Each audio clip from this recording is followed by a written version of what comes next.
everybody. Thanks for joining me. This is Dan, and you're listening to the Having Initiative podcast. Today's episode is entitled Helping Others, and this is going to be another two-parter. Got lots to cover on this one. So, when it comes to helping other people, most people would agree that that's a good thing. That's something that we should all aspire to.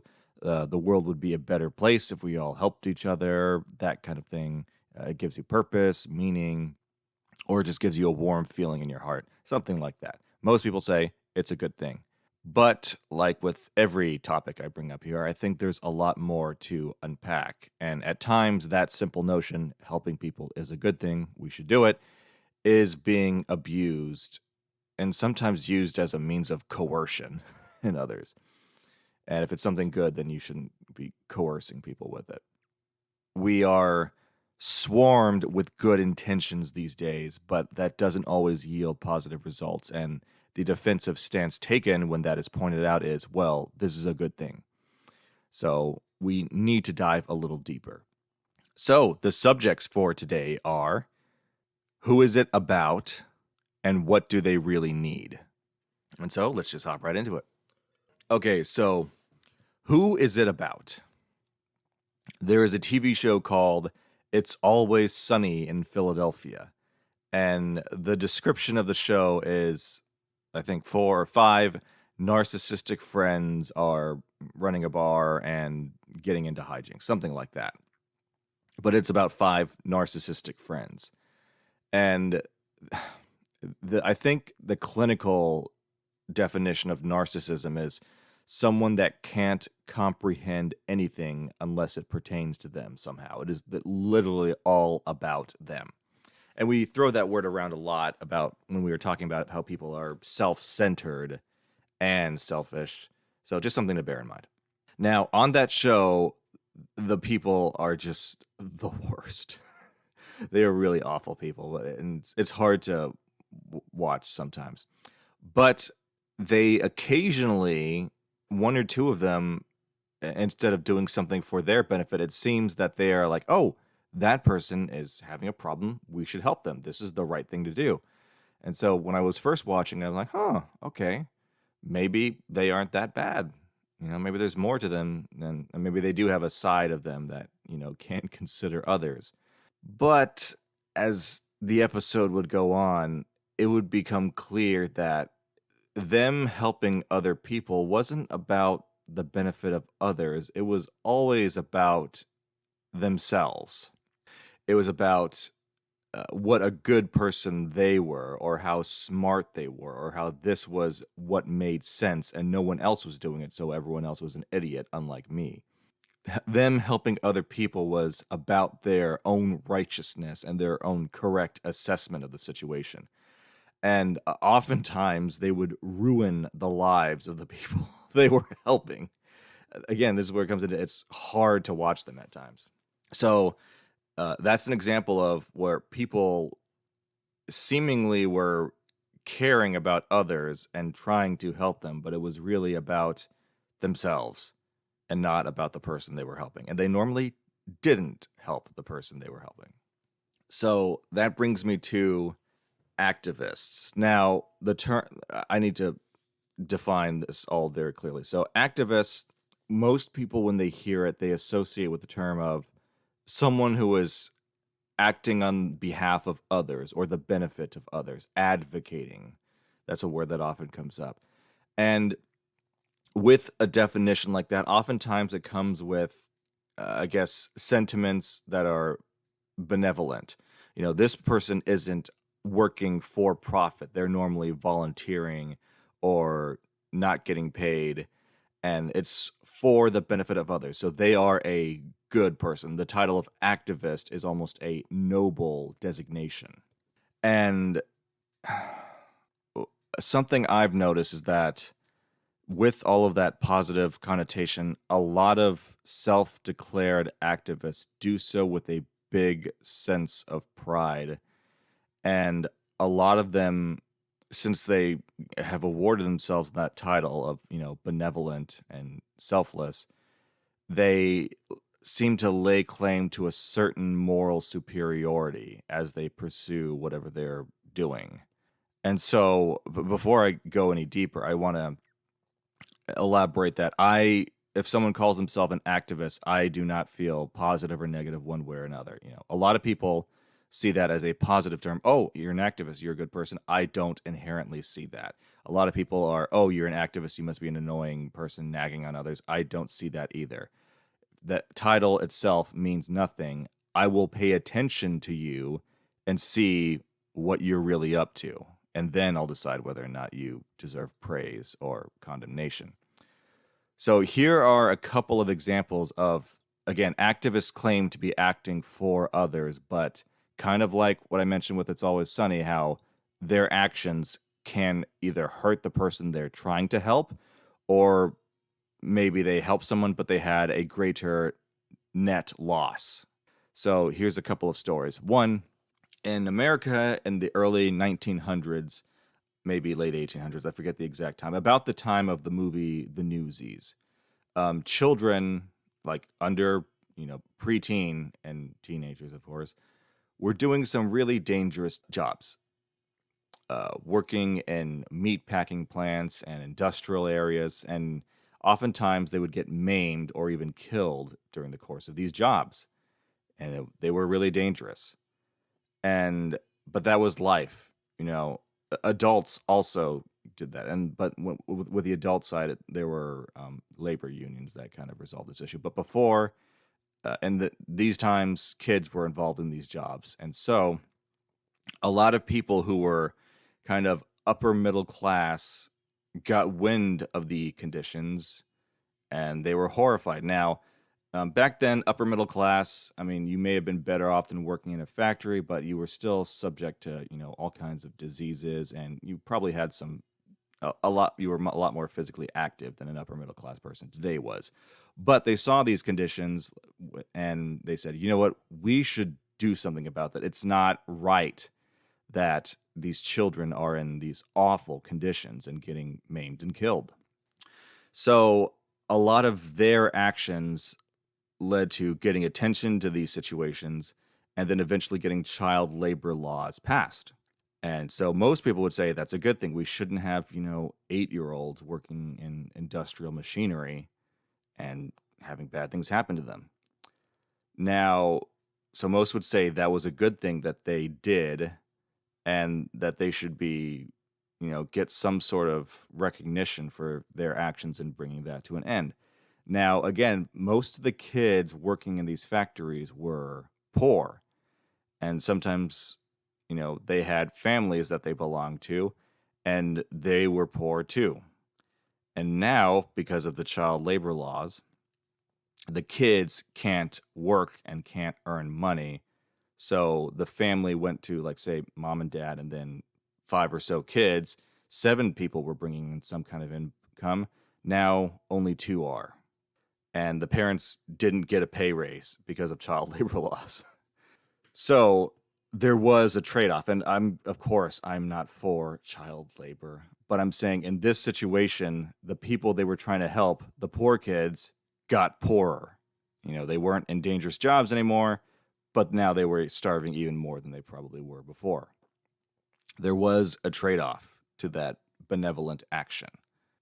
Okay, and another example of activists doing things that I'm not crazy about. There was an opioid crisis recently in America, and I think it's still going on. Basically, a lot of people are addicted to opium and overdosing, among other things. And people have said, okay, how did this happen? And I've heard a lot of different reasons, but here's one that I don't think is getting enough attention. So whenever people have surgery and they're recovering from it, it's normally pretty painful, especially now because a lot of surgeries, the standard protocol for recovery is to get them moving as fast as possible. A lot of people associate, oh, you just had surgery, you should rest. Well, a lot of the medical literature is saying if you want them to recover, you got to get them moving. And so the body will start jump-starting its repair mechanisms, among other things. Problem is, that's really painful. And so a lot of times the patients really have to be not coerced, but firmly nudged in that direction. And my grandfather had I think, triple bypass surgery a few years back, and I visited him shortly after. And just getting him to stand up and lift his feet up and down a few times was an exhausting feat. And I saw in his eyes that there was just this glazed over look about and he looked absolutely exhausted just from doing that. So it's tough. Now, a small but loud group of concerned individuals saw the pain that patients are in, not just from, being forced to move, but after surgery in general, they're going to be in pain. And they felt that pain at that level is bad. Those people are suffering and you're just letting them. So they took it upon themselves to advocate for the suffering of others. And they pushed really hard in certain legislative branch areas that pain needs to be treated like another vital sign. Like if you go to an ER and you mention anything about chest pain or anything that's under cardiac distress, you will jump to the head of the line because that is something that is very dangerous and needs to be treated immediately. And I don't think that I know of someone who was having heart pain recently, and they will keep you until they don't have, that symptom has gone away, basically. It's something incredibly important. Well, now the activists were saying, okay, you have to treat pain like one of those vital signs. And in some areas, I'm not sure how big, it did get passed into law. So now medical providers have to treat pain like a vital sign. And if they don't, they could face big consequences. Okay, abuse, among others. So the problem is with treating pain, Tylenol can only do so much. Okay, same thing with ibuprofen.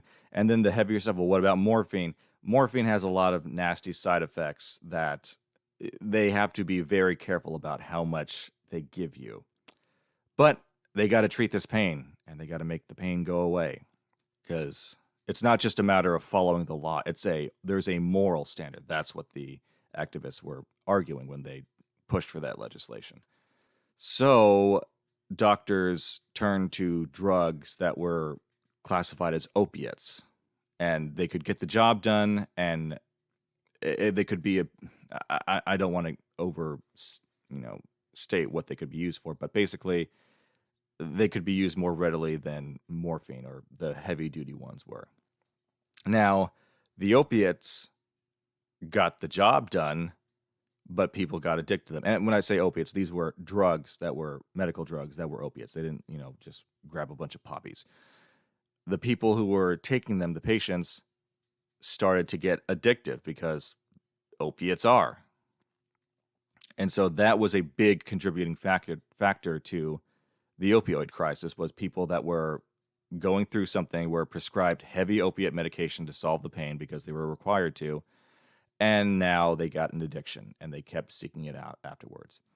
And I haven't heard any of the activists involved in getting that passed admit their part in this. From their point of view, they were helping people suffering. They were helping. They were advocating for others. So that's something to bear in mind. Okay, one more story about activists helping people. There's a lot of animal rights organizations out there. And I saw a video of one that I did a little digging, and it turned out, I think it was like in France or somewhere in Europe. And I think the group was like Norwegian based or something like that. But there was a homeless man who had a dog with him, and they were like a team, however the man survived with an encampment or something like that. He and his dog were always together. Now, the animal rights group said, okay, the dog is with a homeless man.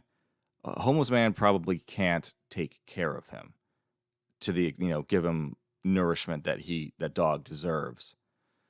So, and the dog is probably suffering if he's with that homeless man. So the dog shouldn't be suffering. So what did this animal rights group do? They grabbed the dog and tried to take it away. the dog, tried to scurry back to its owner, and the homeless man tried to take it back. But the activists pursued and basically yanked the dog out of him, and one of them ran away, and another activist held the homeless man back. And both of them were, the man and the dog were yelping and screaming and trying to get back to each other. And it brought up a lot of sentiments about how dog is man's best friend. Now, I think with that particular video clip, eventually a court ruled that, yeah, the activists didn't have any right to do that, and things got back to normal. But those activists were so fully convinced of their moral superiority that they didn't have any problem just yanking this pet away from its owner. And the dog clearly wanted to be with the man. It was a kind of hard thing to see. But in the eyes of the activists, it was justified. So, with these three cases of activists, were they really acting on the behalf of others? Or were they really just serving their own sense of righteousness? That's what I mean by who is it really about? And to recap, again, with activists, I don't think that's a positive or a negative word. Okay, I've seen some activists do some great things, and I have seen some activists do some not great things. So the word in and of itself means nothing to me. If you say, I'm an activist, I don't care. I'm going to see what you're up to and see what you deserve as a result of that. Okay. So in the vein of who's it about, there's a lot of people, whether they call themselves activists or not, and this isn't just about activists. That's a particular title because that title has a connotation of like do-gooder or person who is helping others. That's why in this vein of helping others, they've been popping up so much. But this is not just about activists. There are a lot of well-intentioned people who claim to help people who don't call themselves activists, who are just like, I just want to help, that kind of thing. So with those people that claim to want to help others, I've sometimes heard and sometimes seen them act in a way, they straight up said, part of my identity is helping others, someone who helps others, Some people build bridges, some people play sports.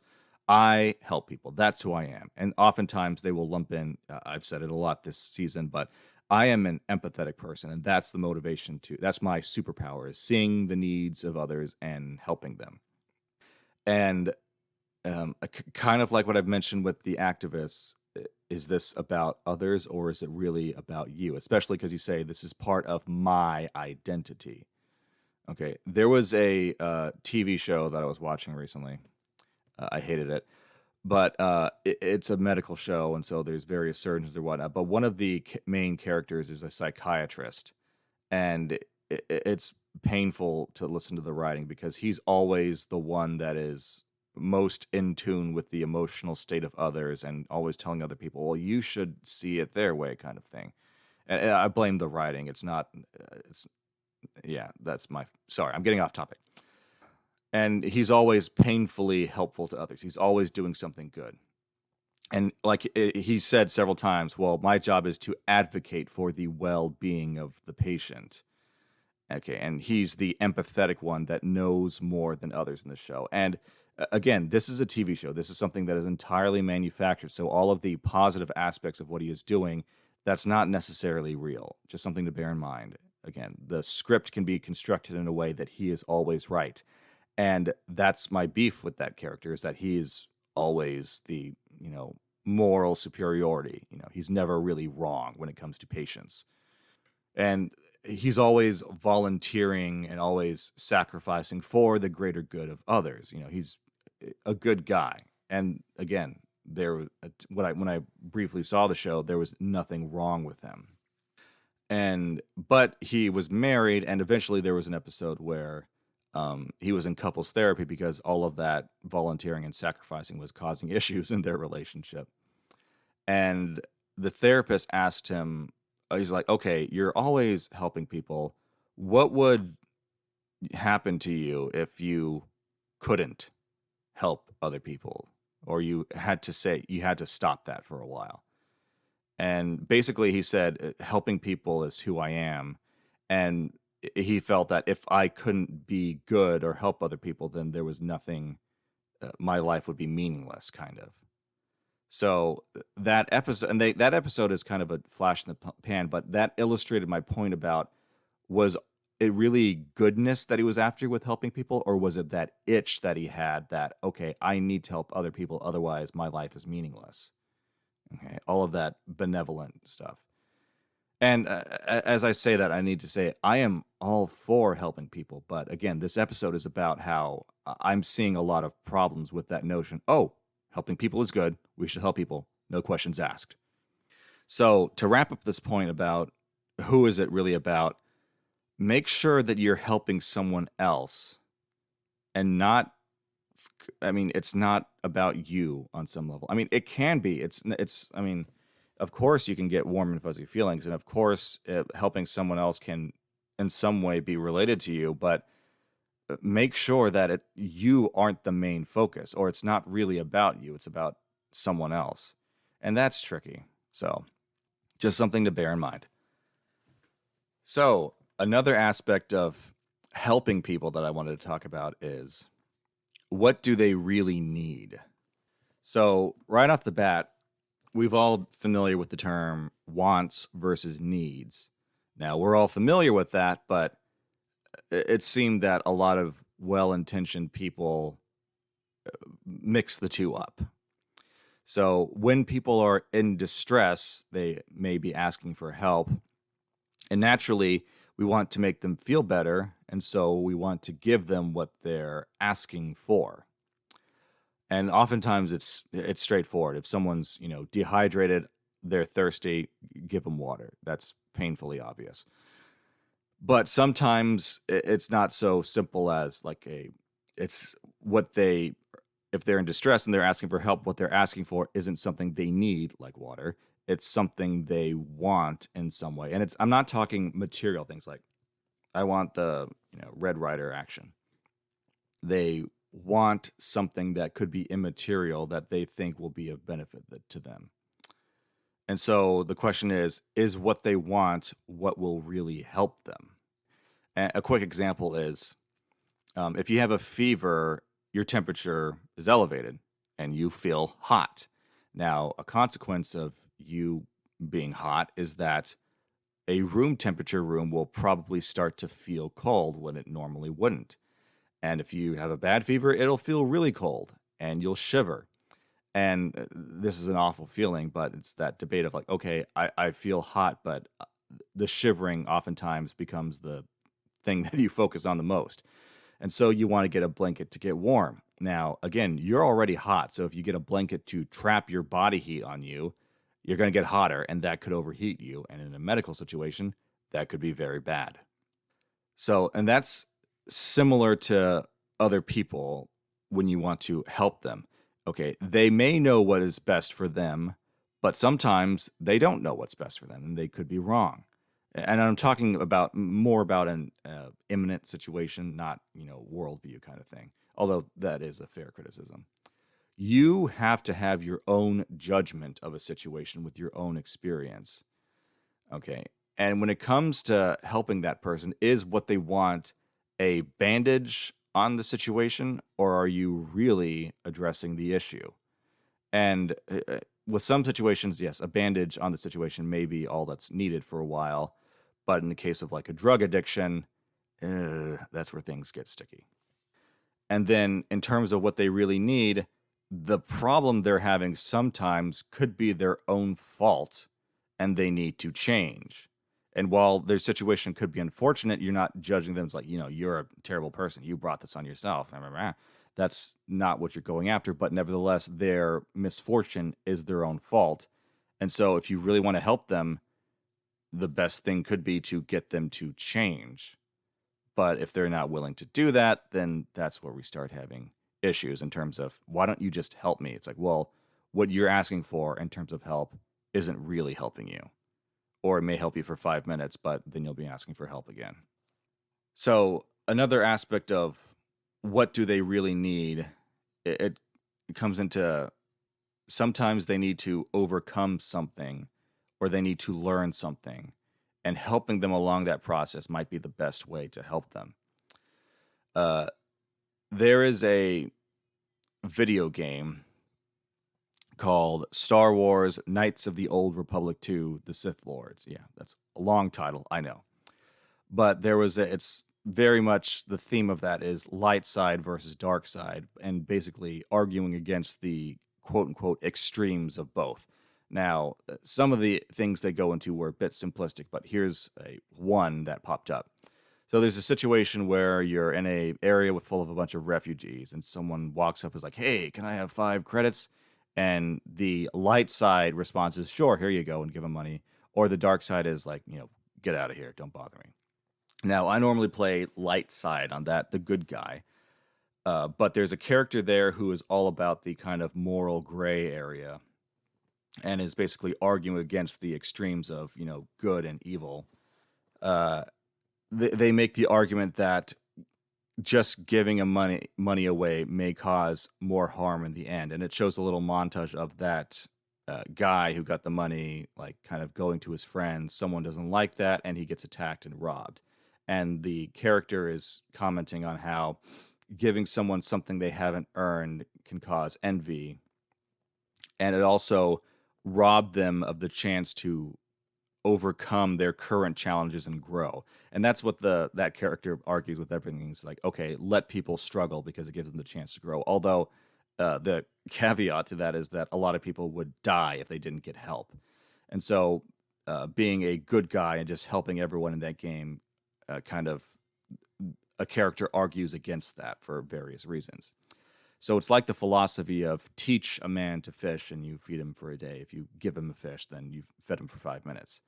So sometimes what someone really needs is to change their habits. And if you just give them what they want in the short run, that may cause some problems.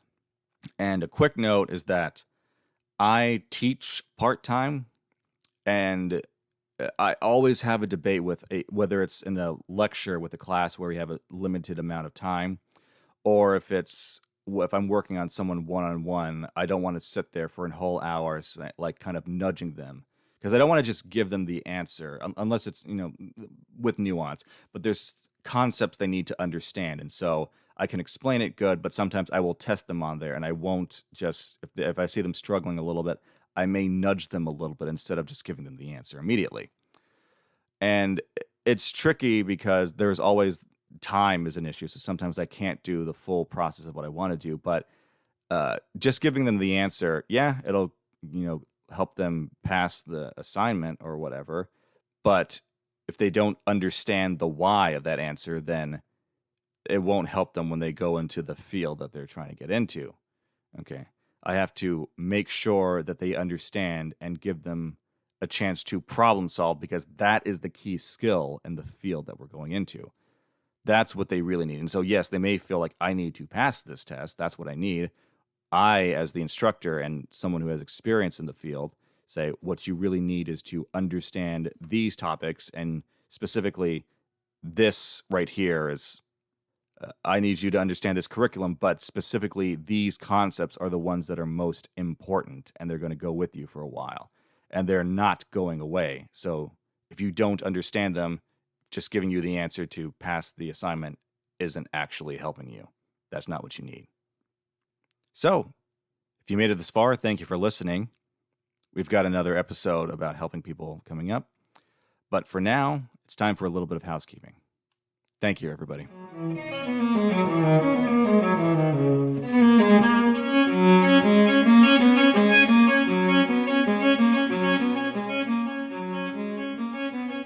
Hi, everybody. Thank you for joining me. So, yeah, this episode and the next one were really interesting. I was, trying my best to, when recording them, lead with my good intentions, but I kind of was pointing fingers at various nice things that people are doing and kind of questioning their motives. But so far, the feedback I've gotten from this episode is good, so that always is nice and reassuring. But with this, again, this is a potentially contentious issue. So if you have any thoughts, agreements, or disagreements, please let me know in the comments. And if you'd like to support the channel, please like and comment and subscribe on it, or comment on other videos. And ring that notification bell. And once again, thank you for listening, and I hope you tune in next week for part 2. Take care, everybody.